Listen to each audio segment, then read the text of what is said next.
अस्सलाम वालेकुम फ्रेंड्स। तो कैसे हैं आप सब। आज हम बनाएंगे चिकन ब्रेड जिसे मैंने बेक किया विदाउट ओवन। देखिए कितनी अच्छी बनी है, कितना अच्छा कलर आया है। रेसिपी को फुल वॉच कीजिएगा और आपकी भी चिकन ब्रेड ऐसी ही बनेगी, ऐसा ही कलर आएगा।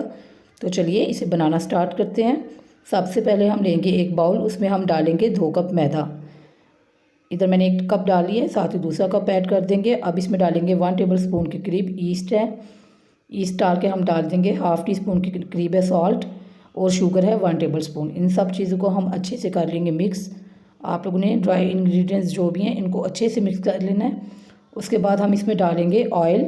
ऑयल लिया है 2 टेबल स्पून, ऑयल भी ऐड कर दिया। अब इसमें डालेंगे दही। दही हमने लिया है 3 टेबल स्पून। सारी चीज़ें रूम टेम्परेचर होनी चाहिए, कोई भी चीज़ इसमें ठंडी नहीं डालेंगे, नहीं तो आपका डो ख़राब हो जाएगा। 1 अंडा यूज़ करेंगे इसमें। अंडा इसलिए यूज़ करते हैं कि इसे विदाउट ओवन बनाया जाएगा तो ये इससे सॉफ्ट बनेगा। अंडे की स्मेल इसमें बिल्कुल भी नहीं आती। जब दही और ऑयल के साथ चीनी वगैरह के साथ इसे गूंदा जाता है तो सारी स्मेल इसकी ख़त्म हो जाती है। आप लोगों ने इसे कम से कम 15 मिनट तक गूंदना है, ताकि इसकी जो स्मेल है, ईस्ट का दाना भी ख़त्म करना है और इसकी स्मेल भी ख़त्म हो जाएगी। अब दूध लिया है नीम गर्म 1/3 कप के करीब। कप का तीसरा हिस्सा है। नीम गर्म ही होना चाहिए, ज़्यादा गर्म नहीं करना। थोड़ा थोड़ा डालते जाएंगे और गूंदते जाएंगे। सारा दूध एकदम से आपने नहीं ऐड करना। ऐसे मैंने थोड़ा थोड़ा दूध डाल के इसको गूंद लिया। अब एक ट्रे लिया, उसमें मैंने इसे निकाल लिया। आप लोग इसे किसी भी स्लैब पे निकाल के गूंद लेंगे। ऐसे इसे खींचते हुए हमने तकरीबन 7 से 8 मिनट फिर गूंद लेना है। टोटल मैंने इस डो को 12 से 15 मिनट तक गूंदा था, तभी इसकी जो है ईस्ट की दाना भी ख़त्म होगा और चीनी भी हमने साबुत ही डाली है, पाउडर नहीं थी डाला, तो वो भी ख़त्म हो जाएगा। डो आपकी जब रेडी हो जाएगी तो वो खुद ही ऊपर से बिल्कुल नीट हो जाएगी और सॉफ्ट हो जाएगी। जब ऊपर से बिल्कुल नीट हो जाए तो आप समझिए कि आपकी डो रेडी है। अब मैं इसको रेस्ट पे छोड़ दूँगी रूम टेम्परेचर पे 2 घंटे के लिए। थोड़ा सा ऑयल लगाएंगे, ऊपर से कवर करेंगे और गर्म जगह पे इसको रेस्ट पे छोड़ देंगे। इधर एक पैन लिया, ऑयल डाला, 1 मीडियम प्याज डाली, इसको अच्छे से मिक्स। साथ ही इसमें डाल दिया था हाफ़ टी स्पून के करीब नमक और फ्लावर डाला था 1 टेबल स्पून। इन सब चीज़ों को अच्छे से मिक्स करेंगे। ओरिगैनो डाला था अच्छे टेस्ट के लिए, कोरिएंडर डाला था, खुश्क धनिया जो होता है, और दूध डाल के इसे अच्छे से मिक्स कर लेंगे। और चिकन थी बॉयल की हुई, इसको ब्लैक पेपर डाल के हमने अच्छे से बॉयल कर लिया था। इन सब चीज़ों को अच्छे से मिक्स करके हम 7 से 8 मिनट कुक करेंगे। जब ड्राई हो जाएगा तो इसको भी उतार लेंगे। फिलिंग हमारी रेडी हो गई। अब हमने एक ट्रे को ऑयल लगा के इसको मैदा रेस्ट किया, एक्स्ट्रा मैदा जो निकाल दिया। अब हमने डो को 2 घंटे रेस्ट पे छोड़ा था। देखिए कितना अच्छा जाली बन गया इसमें, ये राइस हो चुकी थी अच्छे से। इसकी सारी एयर निकाल लेंगे और इसको 2 हिस्सों में डिवाइड कर लेंगे। 2 पेड़े बना लिए थे इधर हमने। आपकी डो तभी अच्छी बनेगी जब आप इसे अच्छे से गूंदेंगे और रेस्ट भी अच्छे से देंगे। रूम टेम्परेचर पे छोड़ना है और गर्म जगह पे रखना है।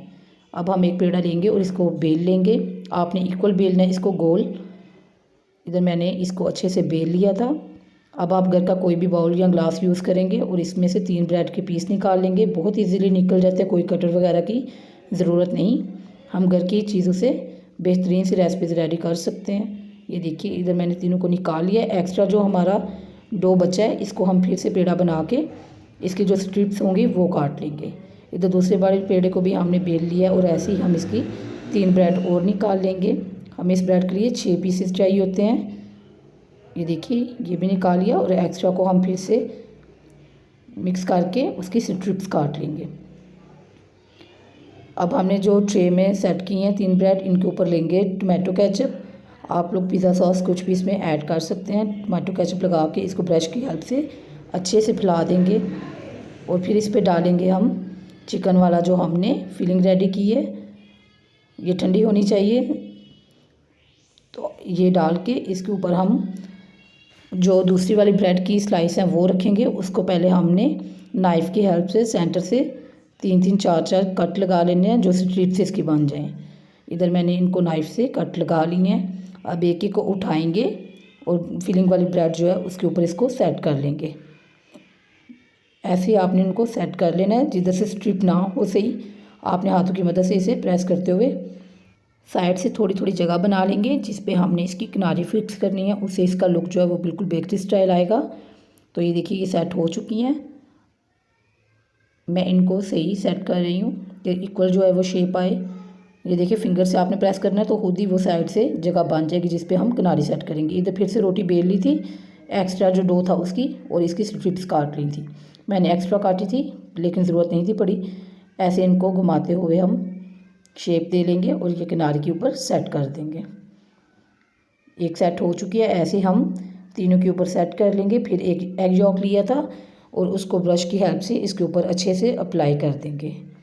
आपने इन सब चीज़ों का ख्याल रखना है। और बेकिंग के टाइम आपने पतीले को पहले से प्री हीट कर लेना है। उसको आपने इतना गर्म करना है कि जब आप उससे ढक्कन उठाएं तो अच्छे से धुआं निकले, तभी आपकी ब्रेड का कलर आता है, नहीं तो आपकी ब्रेड का कलर नहीं आता है। और दूसरी बात ये कि आपने इसको चेक नहीं करना, उससे सारी हीट निकल जाती है और ब्रेड ख़राब हो जाती है। इधर हमने कलौंजी ली थी, ऊपर थोड़ी सी स्प्रिंकल कर दी थी। इधर आपने पतीले को इतना गर्म करना है कि जब आप उससे ढक्कन उठाए तो उसमें से भाप निकले, तभी आपकी ब्रेड का कलर आता है, नहीं तो आपकी ब्रेड का कलर बिल्कुल भी नहीं आएगा। और आपने इसे चेक करना है तो बिल्कुल एंड पे करना है, 30-35 मिनट के बाद, पहले चेक नहीं करना। इधर मैंने इसे 35 मिनट बेक किया था और 35 मिनट पे ही मैंने इसे चेक किया था, दरमियान में बिल्कुल भी इसे खोला नहीं था। ऊपर टॉवल देंगे और घर में जो परात होती है जिसमें हम आटा वगैरह गूंथते हैं उसे से दम लगा देंगे। जब इसे मैंने खोला था तो सारी जो परात है इस पर इतनी स्टीम थी, ये देखिए। अब टॉवल हटाते हैं। इधर 35 मिनट हो चुके थे और ब्रेड का इतना अच्छा कलर आया था कि लग ही नहीं था रहा कि इसे हमने पतीले में बेक किया है। आप लोग भी रेसिपी को फुल वॉच कीजिएगा तो आपकी भी ब्रेड ऐसी ही बनेगी। अब इधर मैंने बटर लिया था, ऊपर से अप्लाई किया था तो और भी इसकी शाइन आ गई थी। ब्रेड हमारी बहुत ही सॉफ्ट बनी थी, मैं आप लोगों को दिखा रही हूँ। अभी ये बहुत गर्म थी लेकिन मैंने फिर भी इसको तोड़ा है। ये देखिए, मैं आपको दिखाती हूँ, इतनी नरम थी अंदर से, लग ही नहीं था रहा कि इसे हमने पतीले में बेक किया। आप लोग इस रेसिपी को ज़रूर ट्राई कीजिएगा। वीडियो अच्छी लगे तो वीडियो को लाइक कीजिएगा, मेरे चैनल को सब्सक्राइब कीजिएगा। मिलते हैं नेक्स्ट वीडियो में, तब तक के लिए अल्लाह हाफिज़।